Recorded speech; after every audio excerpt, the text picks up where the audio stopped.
ठीक है, question number 5 का सोल्यूशन हम लोग देखेंगे। क्वेश्चन नंबर 5 का सोल्यूशन किस तरह से किया जाता है, लिखा हुआ है टी स्क्वायर माइनस 15। यहाँ पे देखिए, यहाँ पे इस बहुपद में हमको क्या दिया हुआ है, स्क्वायर वाला टर्म दिया हुआ है, कांस्टेंट दिया हुआ है, एक्स का टर्म नहीं दिया है। ठीक है, बीच वाला टर्म जो दिया जाता है वह टर्म क्या है, नहीं है।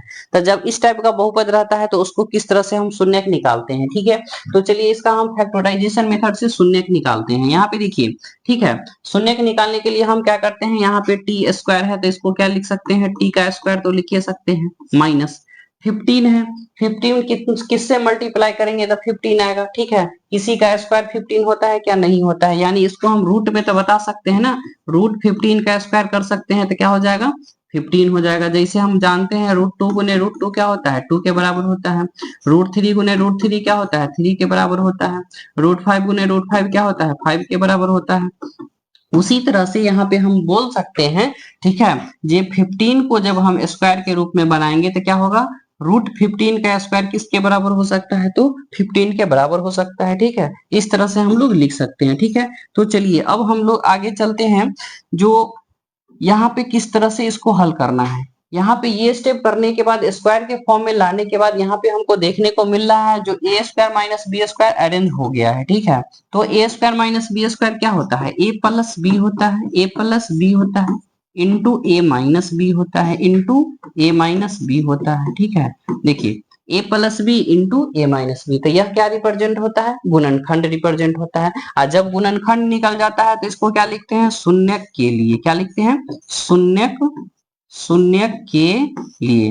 और शून्यक के लिए इसको क्या करते हैं, जीरो के बराबर करते हैं, जो हमको देता है उसको जीरो के बराबर करते हैं। तो जो गुणनखंड आया है उसको क्या करेंगे, जीरो के बराबर करेंगे।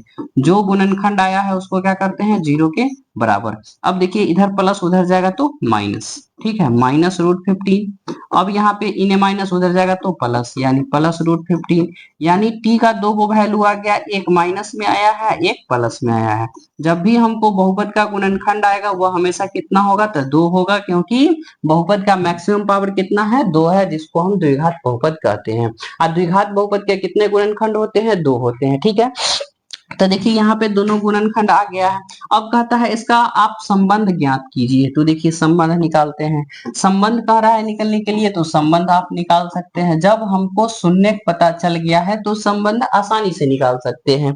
जो भी गुणनखंड आता है, शून्यक आता है, उसको एक को अल्फा मानते हैं और एक को बीटा मानते हैं। चलिए एक को अल्फा ले लेते हैं और एक को बीटा ले लेते हैं, और उसके बाद क्या करते हैं, इसको योगफल और गुणनफल का फॉर्मूला लगाते हैं। तो चलिए, शून्यकों का योगफल सबसे पहले क्या होता है, तो लिखेंगे शून्यकों का योगफल। क्या होता है, शून्यकों का योगफल। योगफल को क्या लिखते हैं, तो अल्फा प्लस बीटा लिखते हैं। अल्फा प्लस बीटा क्या होता है, माइनस बी बाई ए होता है।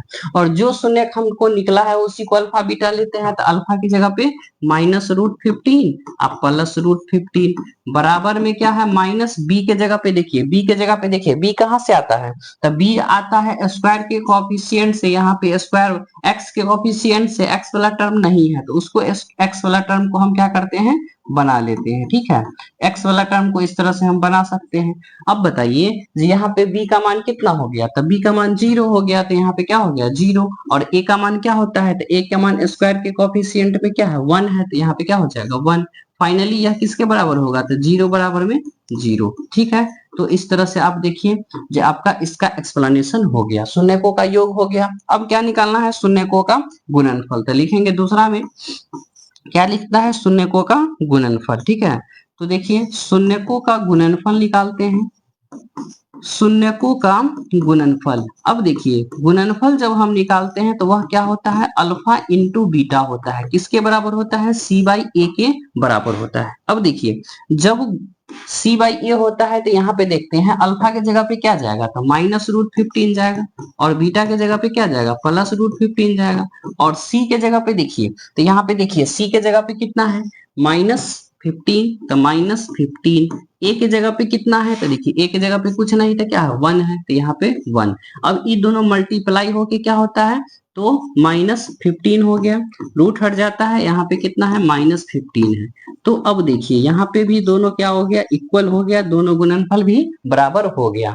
तो इस तरह से आप आसानी से इसका संबंध भी निकाल सकते हैं। ठीक है, तो जब भी आपको x वाला टर्म नहीं देगा, सिर्फ स्क्वायर और कांस्टेंट वाला बहुपद देगा, तो उसको इस तरह से गुणनखंड ज्ञात करना है, और गुणनखंड ज्ञात करने के बाद आपको योगफल और गुणनफल की सहायता से संबंध भी आसानी से आप निकाल सकते हैं। ठीक है, तो चलिए इसमें जो भी प्रॉब्लम होगा आप कमेंट बॉक्स में जरूर कमेंट करें, ताकि उसका भी समाधान सॉल्यूशन कर दिया जाएगा। ठीक है, तो चलिए फिर मिलते हैं नेक्स्ट वीडियो में, तब तक के लिए आप